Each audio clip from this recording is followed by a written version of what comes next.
we were talking about common sense gun reform, right? And how common sense gun reform is not going to stop anybody who should be allowed to have a gun from getting a gun. If you can pass a background check, then you can surely pass a background check run for a person-to-person sale, right? If you can pass a mental health exam in order to be able to own a gun, then surely you could pass a mental health exam and still be allowed to own a gun. The only thing that common sense gun reform, the only people I should say, common sense gun reform stops from owning guns are people who shouldn't own guns. But then this guy comes in and says common sense subversion of our Constitution is socialism. We're not a socialist country. While you are correct, we are not a socialist country. We are a capitalist country. We are a capitalist country with socialistic safety nets. Some things about our society operate in a socialistic nature, while other things operate in a capitalistic nature. For example, the collective coming together to all pitch in for a fire department. That's a socialist type of mentality.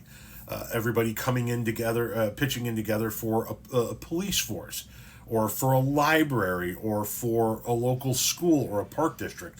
Those are socialistic mindsets where the common good comes together and everybody gets to benefit from it. But you say subversion of the Constitution is socialism.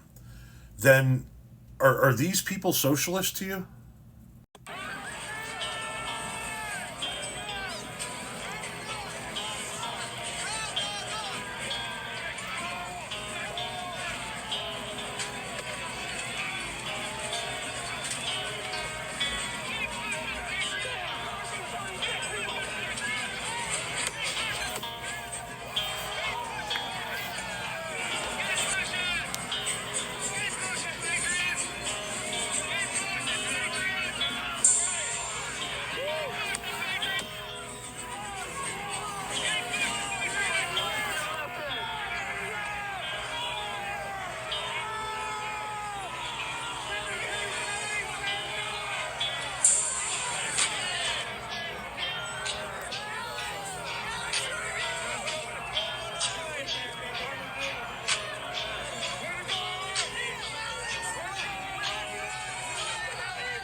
Were those people socialists?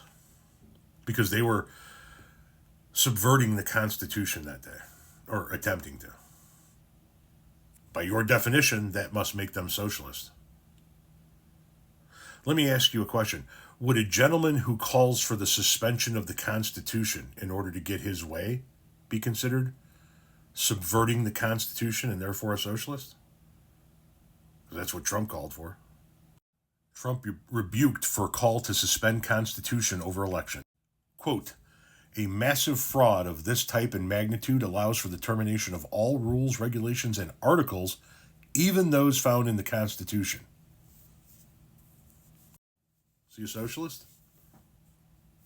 According to your definition, he is. He was subverting the Constitution, or attempting to subvert the Constitution.